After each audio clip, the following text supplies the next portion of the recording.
নবী হযরত মুহাম্মদ সাল্লাল্লাহু আলাইহি ওয়াসাল্লাম মসজিদে নববীর ঠিক নিকটে একটি গাছের নিচে বসে হযরত মুহাম্মদ সাল্লাল্লাহু আলাইহি ওয়াসাল্লাম এবং তার সাহাবাদেরকে নিয়ে হযরত মুহাম্মদ সাল্লাল্লাহু আলাইহি ওয়াসাল্লাম বসে বসে কথা বলছেন। রাসূল পাক সাল্লাল্লাহু আলাইহি ওয়াসাল্লাম তার সাহাবাদেরকে উদ্দেশ্য করে কিছু কথা বলছেন, ওয়াজ করছেন। হঠাৎ করে রাসূল পাক সাল্লাল্লাহু আলাইহি ওয়াসাল্লাম তার বক্তৃতা থামাই দিলেন। থামাই দেওয়ার পরে সাহাবারা জিজ্ঞাসা করছেন, ইয়া রাসূলুল্লাহ, ইয়া হাবিবাল্লাহ, আপনি বক্তৃতা হঠাৎ করে থামাই দিলেন কেন? রাসূল পাক সাল্লাল্লাহু আলাইহি ওয়াসাল্লাম সাথে সাথে চোখ বেয়ে রাসূল পাক সাল্লাল্লাহু আলাইহি ওয়াসাল্লামের পানি ঝরছে। সাহাবারা জিজ্ঞাসা করলেন, ইয়া রাসূলুল্লাহ, ইয়া হাবিবাল্লাহ, আপনার চোখ থেকে পানি ঝরছে কি জন্য? রাসূল পাক সাল্লাল্লাহু আলাইহি ওয়াসাল্লাম তিনি বললেন, হে আমার সাহাবারা, আমি যখন তোমাদের সাথে কথা বলছিলাম ঠিক সেই সময় আমার চোখের সামনে ভেসে উঠল বর্তমানে পৃথিবীর সবথেকে শক্তিধর কাফেরদের পক্ষে যে কাজ করে যায়, সবচেয়ে পৃথিবীর বর্তমানে সবচেয়ে শক্তিশালী যে পুরুষ, সেই পুরুষের নাম হলো আমর। এই আমর দেখছি কাবা গিয়েছে, কাবাতে যাওয়ার পরে আমর কাবার গিলাফ ধরে বলছেন, হে কাবার স্রষ্টা, হে কাবার মালিক, আমি কসম করে বলি, আমি আব্দুল্লাহর বেটা মুহাম্মদকে যতক্ষণ পর্যন্ত তার শরীর থেকে মাথাটা আলাদা করতে পারবো না, ততক্ষণ পর্যন্ত আমি আমর এক ফোঁটা পানি পর্যন্ত খাইব না। আমর এটা নিয়ত করেছেন, আমর এটা কসম করছেন। এটা যখন কসম করছে, হযরত মুহাম্মদ সাল্লাল্লাহু আলাইহি সাল্লাম চোখের সামনেটা ভেসে গেল। রাসূল পাক সাল্লাল্লাহু আলাইহি সাল্লাম সাহাবাদেরকে বলছেন, সাহাবারা, আমর তো বর্তমান পৃথিবীর সবথেকে শক্তিশালী পুরুষ, সেই শক্তিশালী পুরুষ এমন নিয়ত করেছে, আমার ভাই হচ্ছে সে এখানে আসবে, সে এসে আমাদেরকে হত্যা করবে। এমন ভাবে যখন কথা বললেন, হযরত উসমান রাদিয়াল্লাহু তাআলা আনহু তিনি দাঁড়িয়ে গেলেন। দাঁড়িয়ে গিয়ে বললেন, ইয়া রাসূলুল্লাহ, ইয়া হাবিবাল্লাহ, আপনার দোয়া তো আমার আল্লাহ পাক রব্বুল আলামিন ফিরাই না। আপনি যে দোয়াটি আপনি করেন, সেই দোয়াটির সাথে সাথে আমার আল্লাহ পাক রব্বুল আলামিন কবুল করে নেন। হে আল্লাহর রাসূল, আপনি এই মুহূর্তে আপনি আল্লাহর কাছে দোয়া করেন। যদি আপনি দোয়া করেন, এই দোয়াটি আল্লাহ ফেরাবে না। আপনি এবং আমরা সবাই মিলে চলেন আল্লাহর কাছে দোয়া করি, কারণ তার সামনে তো দাঁড়ানোর মতন, তার সামনে দাঁড়ানোর মতন, মোকাবেলা করার মতন বা আমরের সাথে যুদ্ধ করার মতন অ্যাবিলিটি আমাদের কারণ নাই। আমর তো অনেক শক্তিশালী পুরুষ।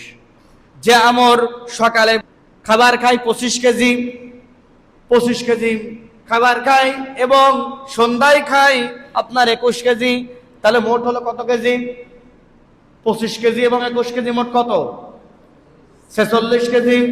46 কেজি খাবার খায় যে আমর এত শক্তিশালী পুরুষ, যে আমরের যুদ্ধকারে, যে আমর যুদ্ধের যে তরবারি, যুদ্ধের যে হাতিয়ার, সে হাতিটা 4 থেকে 5 মণ ওজন। কত মণ ওজন?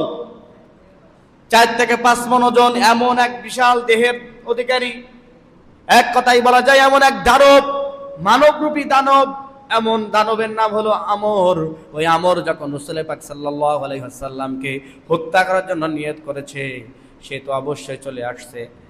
হযরত উসমান রাদিয়াল্লাহু তাআলা আনহু বলছেন, ইয়া আল্লাহর রাসূল, চলেন আমরা মিলে দোয়া করি আল্লাহর কাছে, যাতে আল্লাহ পাক রব্বুল আলামিন আমরের হাত দুটি প্যারালাইজ করে দেয়, আমরা যাতে অসুস্থ হয়ে যাই।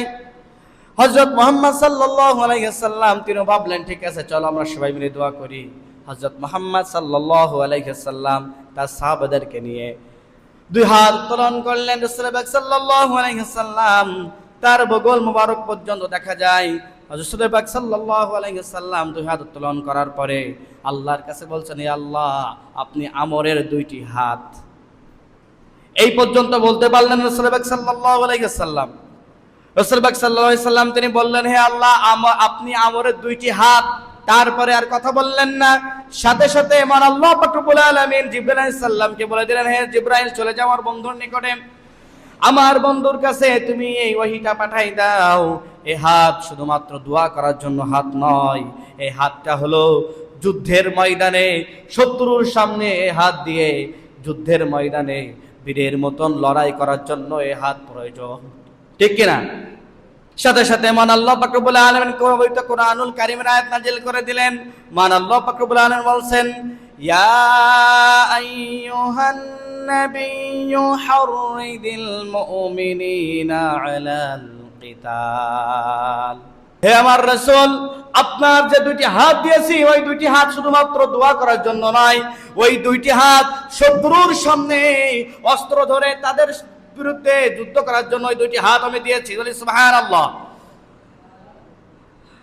সাথে সাথে যখন মান আল্লাহ পাক রব্বুল আলামিনের আয়াত নাযিল হয়ে গেল, রাসূল পাক সাল্লাল্লাহু আলাইহি সাল্লাম তিনি সাহাবাদেরকে বললেন, এ সাহাবারা, আল্লাহ পাক রব্বুল আলামিন আয়াত নাযিল করে দিয়েছে, আমরের বিপক্ষে আমাদের যুদ্ধ করতে হবে। কি করতে হবে? আমরের বিপক্ষে যুদ্ধ করতে হবে। রাসূল পাক সাল্লাল্লাহু আলাইহি সাল্লাম তার সাহাবাদেরকে বললেন, হে সাহাবারা, তোমরা কে আছো আমরের বিরুদ্ধে যুদ্ধ করবে? যে আমর বিশাল দেহের অধিকারী, যে আমর সকাল সন্ধ্যায় মিলে 46 কেজি খাবার খায়, যে আমরের হাতের অস্ত্র 4 থেকে 5 মণ ওজন, ওই বিশাল বড় দানবের মানবরূপী দানব আমরের বিরুদ্ধে কে যুদ্ধ করবে? দাঁড়িয়ে যাও। সাহাবারা সকলে ভয় পেয়ে গেল। সাহাবাদের ভিতর থেকে কেউ আর দাঁড়ায় না। হঠাৎ করে পিছন দিক থেকে দেখা যায় এক তরুণ সাহাবী দাঁড়িয়ে গেল। এক তরুণ সাহাবী যখন দাঁড়িয়ে গেল, সেই তরুণ সাহাবীটা অন্য কেউ আর নয়, সেই তরুণ সাহাবী হলেন রাসূল পাক সাল্লাল্লাহু আলাইহি সাল্লামের আপন চাচাতো ভাই হযরত আলী রাদিয়াল্লাহু তাআলা আনহু। সুবহানাল্লাহ। হযরত আলী রাদিয়াল্লাহু তাআলা আনহু তরুণ সাহাবী, মাত্র বয়স 11 বছর। কত বছর? 11 বছর মাত্র বয়স। হযরত আলী রাদিয়াল্লাহু যখন দাঁড়িয়ে গেলেন, রাসূল পাক সাল্লাল্লাহু আলাইহি সাল্লাম বলছেন, হে আলী, তোমার বয়স মাত্র 11, তুমি বিশাল বড় আমরের বিরুদ্ধে যুদ্ধ করার জন্য দাঁড়িয়ে গেছো, বসো। তাকে বসাই দেয়া হলো। সাথে সাথে রাসূল পাক সাল্লাল্লাহু আলাইহি সাল্লাম তারপরে আবার বললেন, তোমাদের ভেতর থেকে কে আছো যে আমরের বিপক্ষে যুদ্ধ করার জন্য প্রস্তুত আছো? তোমাদের ভিতর থেকে কে কেউ এমন আছো যে আমরের সাথে যুদ্ধ করবে? রাসূল পাক সাল্লাল্লাহু আলাইহি সাল্লাম ঘোষণা দিয়ে দিলেন। তখনও কেউ দাঁড়ায় না। তখন রাসূল পাক সাল্লাল্লাহু আলাইহি সাল্লাম খেয়াল করে দেখলেন, ঠিক কিছুক্ষণ পরে কেউ যখন দাঁড়াচ্ছে না, তখন হযরত আলী রাদিয়াল্লাহু তাআলা আনহু আবারও দাঁড়িয়ে গেলেন। আবারও যখন দাঁড়িয়ে গেলেন, রাসূল পাক সাল্লাল্লাহু আলাইহি সাল্লাম তাকে আবার ধমক দিয়ে বসাই দিলেন। তৃতীয়বার রাসূল পাক সাল্লাল্লাহু আলাইহি সাল্লাম তার সাহাবাদেরকে ডেকে বললেন, হে সাহাবারা, তোমাদের ভেতর থেকে কি কেউ এমন নাই যে আমরের বিরুদ্ধে লড়বে, আমরের সাথে যুদ্ধ করবেন? এমন কি কেউ নাই? তখনও কোনো সাহাবা দাঁড়ায় না। যখন কোনো সাহাবা দাঁড়ায় না, তৃতীয়বারের মতো হযরত আলী রাদিয়াল্লাহু তাআলা আনহু আবারও দাঁড়িয়ে গেলেন। সুবহানাল্লাহ। হযরত আলী রাদিয়াল্লাহু তাআলা আনহু বললেন, হে আল্লাহর রাসূল, আমি ওই আমরের বিপক্ষে যুদ্ধ করতে চাই। রাসূল পাক সাল্লাল্লাহু আলাইহি সাল্লাম তিনি বললেন, আলী, তুমি তো ছোট মানুষ, তোমার বয়স মাত্র 11 বছর, তোমার বয়স মাত্র 11 বছর, তোমার শরীর একেবারে ছোট আকৃতি, আর সে বিশাল বড় দেহের আকৃতি, তার সাথে তুমি কেমন ভাবে যুদ্ধ করবে? হযরত আলী রাদিয়াল্লাহু তাআলা বললেন, হে আমার আল্লাহর রাসূল, আমি মানুষ হতে পারি ছোট, কিন্তু আমার মনটা অনেক বড়, আমার সাহস অনেক বড়। বলি সুবহানাল্লাহ। বলছে, আমি মানুষ হতে পারি অনেক ছোট, কিন্তু আমার সাহস অনেক বড়। কি জন্য?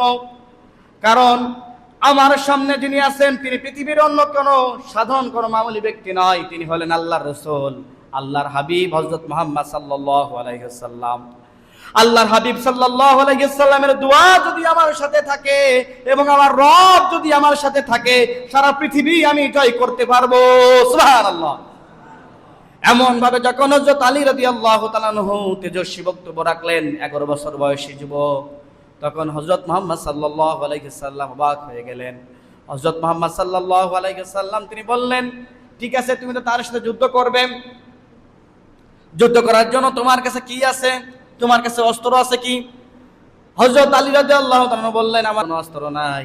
সাথে সাথে হযরত উসমান রাদিয়াল্লাহু তাআলা বললেন, হে আল্লাহর রাসূল, আমার কাছে ছোট্ট একটি অস্ত্র আছে, আমার কাছে ছোট্ট একটি অস্ত্র আছে। সাথে সাথে হযরত মুহাম্মদ সাল্লাল্লাহু আলাইহি ওয়াসাল্লাম বললেন, কেমন অস্ত্র? অস্ত্রটা নিয়ে আসো। অস্ত্রটা নিয়ে আসার পরে দেখলেন সামান্য পরিমাণে এমন একটি ছোট অস্ত্র, যে অস্ত্রটি কাঁচির মতন অস্ত্র, আর আমরের হাতে অস্ত্র থাকে 4 থেকে 5 মণ ওজন। আর হযরত আলী রাদিয়াল্লাহু তাআলা আনহু তার সাথে যুদ্ধ করবে 11 বছর বয়সের ছোট আলী।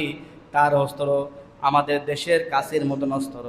হযরত মুহাম্মদ সাল্লাল্লাহু আলাইহি সাল্লাম তিনি বললেন, হে আলী তুমি কি পারবা? আলী বলছে ইনশাআল্লাহ পারবো।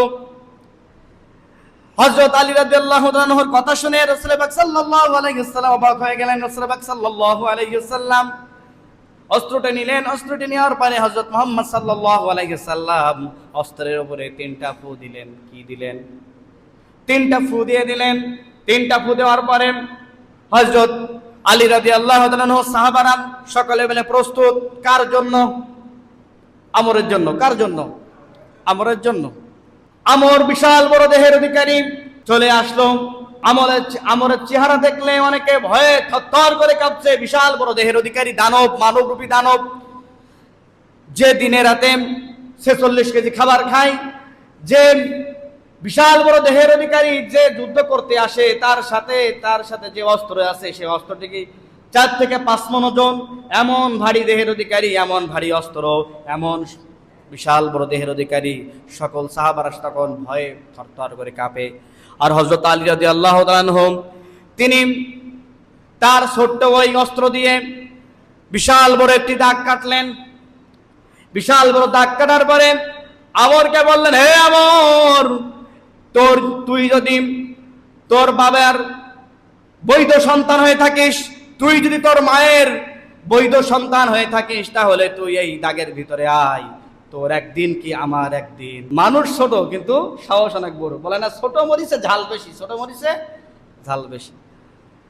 আমার তো হতবাক, কিরে 11 বছর বয়সে ছোট একটা ছেলে, সে কিনা আমার সাথে লড়ার জন্য আমাকে হুমকি দেয়। এমন কথা যখন হযরত আলী রাদিয়াল্লাহু তাআলা বললেন, হে আমর, তুই যদি তোর বৈধ বাবার সন্তান হয়ে থাকিস, তাহলে এই দাগের ভিতরে তুই চলে আয়। আজকে তোর একদিন কি আমার একদিন।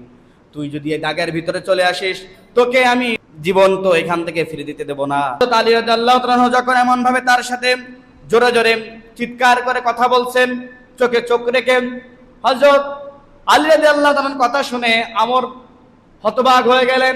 আমর দাগের ভিতর যখন প্রবেশ করলেন, হযরত আলী রাদিয়াল্লাহু তাআলা আনহু তার ছোট্ট অস্ত্রটি নিয়ে ঘোরাতে ঘোরাতে হঠাৎ করে যখন তার শরীরে মুবারক পর্যন্ত গিয়েছে, সাথে সাথে দেখলেন আমরের দেহ থেকে তার কল্লাটা পড়ে গেছে। সুবহানাল্লাহ। সকল সাহাবার হতবাক।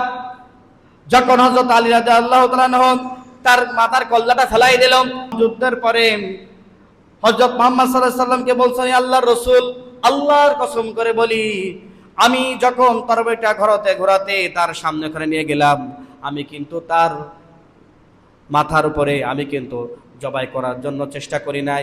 আমার কেমন ভাবে যে হয়ে গেছে আমি নিজেও জানি না। আমার কি অজান্তে আমি তার শুধু মাথার উপরে ছুরিটা নিয়ে গেছি, সাথে সাথে সে জবাই হয়ে গেছে। আমি এখানে কল্পনাই করতে পারি নাই। আমার কেমন ভাবে যেন মনে হলো আল্লাহর কুদরতের দ্বারা আমার জন্য কে হাত ধরে টেনে তার মাথাটা ফেলাই দিল। সুবহানাল্লাহ। হযরত মুহাম্মদ সাল্লাল্লাহু আলাইহি ওয়াসাল্লাম বলছেন, হে আলী, তুমি যখন যুদ্ধ করতে গিয়েছিলে, তোমার এই সাহসটি যে ছিল, তোমার যে ইমানি শক্তি ছিল, এই ইমানি শক্তি থাকার কারণে যুদ্ধটা তুমি করো না। এই যুদ্ধটা তোমার হাত, তখন তোমার হাত ছিল না, তোমার হাতটি হয়ে গেছিল মান আল্লাহ পাক রব্বুল আলামিনের কুদরতের হাত। সুবহানাল্লাহ।